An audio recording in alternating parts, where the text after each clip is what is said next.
అది Nashik highway road. భిక్షాటన చేసే ఇద్దరు వృద్ధ దంపతులు, మాసిపోయిన బట్టలు, వాడిపోయిన చర్మం, తెల్లబడ్డ జుట్టు, కాళ్లకు చెప్పులు కూడా లేవు వాళ్లకు. వాళ్లతో పాటు వాళ్ళ సామాన్లు తరలించటానికి ఓ తోపుడు బండి.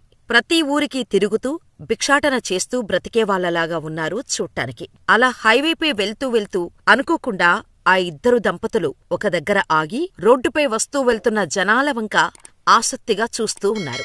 అంతలో ఓ వ్యక్తి ఆ ఇద్దరినీ చూసి వాళ్ళ దగ్గరకొచ్చి, మిమ్మల్ని చూస్తుంటే చాలా ఆకలిగా ఉన్నట్టు ఉన్నారు, మీకేమైనా ఆహారం కావాలా అని అడిగాడు. వాళ్ళు నిరాకరించారు. సరే, ఇంకేమైనా సహాయం కావాలా? చూస్తుంటే మీరు ఇక్కడివారిలా లేరు, ఈ చుట్టుపక్కల వారు కూడా కాదేమో బహుశా. చేతిలో డబ్బులు కూడా లేనట్టు ఉంది. సరే, ఈ డబ్బులు ఉంచండి, అవసరమవుతుంది అని ఒక 100 రూపాయల నోటు తీసి వాళ్లకు ఇవ్వబోయాడు. కాని ఆ దంపతులు ఆ 100 రూపాయలు తీసుకోవడానికి కూడా నిరాకరించారు. అదేంటి, మీరు బిచ్చగాళ్లే కదా, డబ్బులు ఎందుకు తీసుకోవట్లేదు?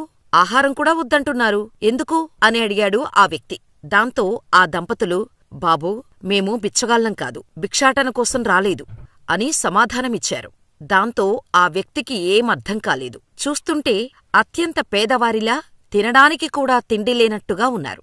ఆహారం ఇస్తా అంటే వద్దు అంటున్నారు. ఇంతకీ ఎవరు మీరు? ఇక్కడెందుకున్నారు?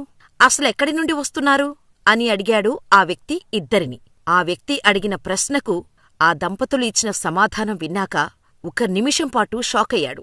వెంటనే ఆ దంపతులకి చేతులెత్తి దన్నం పెట్టి క్షమించమని కోరుతూ కాళ్లపై పడి ఆ దంపతుల ఆశీర్వాదం తీసుకొని వాళ్లతో ఒక సెల్ఫీ తీసుకొని ఆ ఫోటోతో తన అనుభవాన్ని సోషల్ మీడియాలో షేర్ చేశాడు.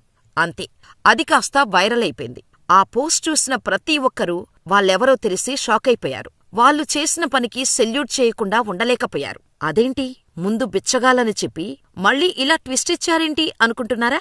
అసలు వాళ్ళెవరో తెలిస్తే మీరు కూడా షాకవుతారు. ఇలాంటి మనుషులు కూడా ఉంటారా అని ఆశ్చర్యపోకుండా ఉండలేరు.